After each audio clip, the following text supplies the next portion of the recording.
ایک سوال غزہ اور غزہ جیسے اور بہت سارے مواقع ہیں جس میں یہ ملحدین کی طرف سے سوال اٹھایا جاتا ہے کہ اللہ فوری طور پر مداخلت کیوں نہیں کرتا، اللہ روکتا کیوں نہیں ہے اس ظلم کو، اس بارے میں آپ کیا کہیں گے؟ جی یہ بھی آج کل جو ہے نا خاص طور پہ بڑا میڈیا کے اوپر سوال عام ہوا ہے، لوگ اکثر پوچھتے ہیں، خاص طور پہ گزشتہ دنوں کوئی ایک میرا خیال ہے کہ مباحثہ بھی ہوا تھا تو اس میں بھی یہ سوال اٹھایا گیا ہے بنیادی طور پر۔ لیکن اس میں آپ یہ دیکھیں کہ کبھی بھی کسی چیز کو جج کرنے کے لیے نا جس نے وہ چیز بنائی ہے نا، جو فارمولا، جیسے اب کائنات کو ہی ہم لے لیں، اللہ نے بنائی ہے نا، تو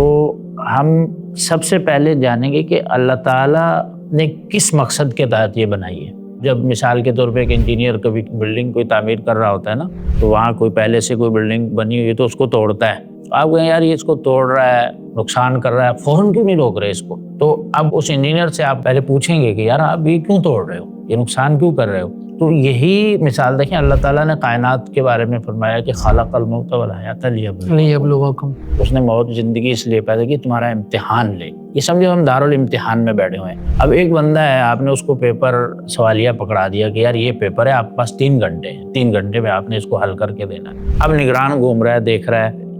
یار یہ سوال غلط کر رہا ہے، یا کوئی پریکٹیکلی ہو، کوئی تھیوری ہو، مثلا کسی سائنسی ایکسپیریمنٹ بھی ہوتے ہیں، اس میں کسی جانور کو مارنا بھی پڑتا ہے، تو جب وہ پریکٹیکل کر رہا ہو تو آپ اس کے اوپر کو یار یہ تم کیا کر رہے ہو، فوراً اس کو آپ روک دیں، تو کہے گا کہ بھائی مجھے آپ نے کہا کہ 3 گھنٹے میں حل کرنا ہے، تو مجھے 3 گھنٹے کا ٹائم تو دیں تاکہ پتہ تو چلے کہ مجھے جج کرنا ہے نا۔ اللہ تعالیٰ فرماتے ہیں کہ بندوں کو میں جاننا ہے کہ خیر کون کرتا ہے، شر کون کرتا ہے، یعنی فوری مداخلت جو ہے اس کا اختیار ختم کر رہی ہے، اختیار ختم کر دیتی ہے۔ اور یہ ہاں، آپ کسی کو 3 گھنٹے کا ٹائم دے پیپر کرنے کے لیے اور وہ کوشچن غلط کر رہا ہو، جواب غلط دے رہا ہو، آپ فوراً اس کو ہاتھ سے پکڑے یار یہ تم کیا کر رہے ہو، یہ غلط کر رہے ہو، وہ کہے گا بھائی آپ نے مجھے 3 گھنٹے کا ٹائم دیا، وہی پیپر تو کرنے دیں۔ تو یہ جو انسان کی زندگی ہے، آغاز اور اختتام، یہ اللہ کی طرف سے دیا ہوا ٹائم ہے۔ اس دورانیے کے اندر اللہ تبارک و تعالیٰ براہ راست جب یہ جرم بہت زیادہ بڑھ جاتا ہے تو اللہ تعالیٰ پکڑ کرتے ہیں، لیکن پہلے یہ جیسا کہ میں نے شروع میں ذکر کیا عدل کا اظہار ہے، مہلت دیتے ہیں کہ یار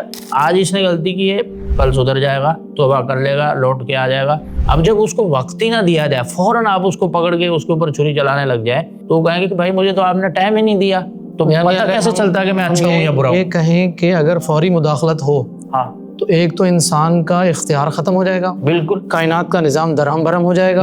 وہ جو امتحان کا تصور ہے وہ ختم ہو جائے گا سارا۔ ٹھیک ہے،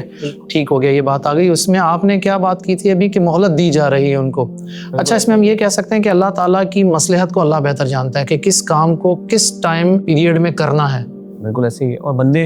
اپنی طرف سے صحیح کام کرنے کے پابند ہیں، کہ وہ اس کے پیچھے حکمت کوئی بھی ہو۔ ہم سے اس وقت کا جو تقاضا ہے انسانی حقوق کے حوالے سے اور ایک مسلمان کی وسعت کے حوالے سے، تو بندے وہ یہ نہیں کہیں گے کہ جو کچھ ہو رہا ہے وہ ہونے دیا جائے اور اس میں ٹھیک ہو رہا ہوگا، ہم سے ہمارے ہی بارے میں سوال ہوگا، باقی اس کے پیچھے گہرائی میں حکمت ہے تو